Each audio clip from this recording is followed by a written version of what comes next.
Visakha steel plant ప్రైవేటీకరణ అంశాన్ని కేంద్ర ప్రభుత్వం తక్షణమే విరమించుకోవాలని ఐఎఫ్టీయూ జిల్లా ఉపాధ్యక్షుడు ఎం తిరుపతిరావు డిమాండ్ చేశారు. జీవీఎంసీ గాంధీ విగ్రహం వద్ద చేపడుతున్న రిలే నిరాహార దీక్షలు ఆదివారం నాటికి 990కి చేరుకున్నాయి.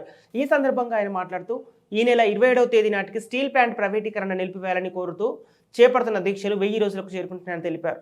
కార్మికులు, ఉద్యోగులు హక్కుల పరిరక్షణ దిశగా కేంద్ర ప్రభుత్వం తక్షణమే తగు చర్యలు చేపట్టాలని కోరారు. లేకుంటే కార్మికుల ఆధ్వర్యంలో పెద్ద ఎత్తున నిరసన చేపడతామన్నారు. ప్రభుత్వ రంగ సంస్థలను విశాఖ స్టీల్ ప్లాంట్ ప్రభుత్వ రంగంలోనే కొనసాగించాలి. కాపాడుకుందాం విశాఖ ఉక్కును. ఐక్యత కార్మికుల సంఘాల ఐక్యత. ఆంధ్రుల హక్కు, ఆంధ్రుల హక్కు, కాపాడుకుందాం ఆంధ్రుల హక్కును.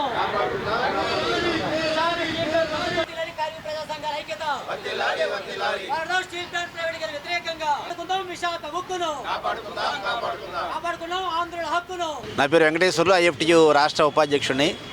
ఈరోజు విశాఖలో అఖిలపక్ష కార్మిక ప్రజా సంఘాలు నిర్వహిస్తున్నటువంటి ధర్నా శిబిరం 990వ రోజుకి చేరుకుంది. ఈ నెల 27వ తేదీ నాటికి 1000 రోజులు కాబోతూ ఉంది.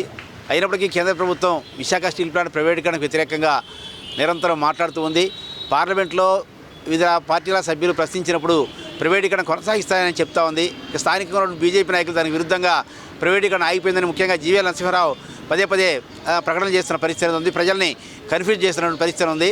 అందుకు ఈ ప్రైవేటీకరణకు వ్యతిరేకంగా మరి 1000 రోజులు పూర్తయిన సందర్భంగా పెద్ద ఎత్తున అఖిలపక్ష కార్మిక సంఘాల ఆధ్వర్యంలో మరియు ర్యాలీ బహిరంగ సభ నిర్వహించాలని చెప్పి నిర్ణయించడం జరిగింది.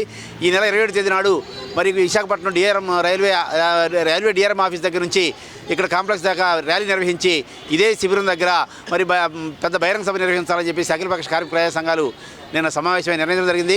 కాబట్టి ఈ కార్యక్రమంలో కార్మికవర్గం, ప్రజానికం పెద్ద ఎత్తున పాల్గొని ఈ ప్రైవేటీకరణకు వ్యతిరేకంగా జరుగుతున్న ఈ ఉద్యమాన్ని మరింత ఉధృతం చేయడానికి ఈ ఎన్నికల కాలంలో ఈ ప్రభుత్వాల యొక్క మెడలు వంచి ఈ ప్రభుత్వాలు ఈ రాజకీయ పార్టీలు ఏవైతున్నాయో ఎన్నికల్లో పోటీ చేసే పార్టీలన్నీ కూడా నిలదీయడానికి ఉపయోగపడే విధంగా పెద్ద ఎత్తున కార్మికవర్గం, మరి రైతాంగం, లేదా ఇతర ప్రజానికం కూడా, మహిళలు, విద్యార్థులు, యువజనులు, అన్ని వర్గాల ప్రజలు ఆ ర్యాలీలో పాల్గొవాలని కార్మిక సంఘాలుగా మేము పిలిపిస్తున్నాం.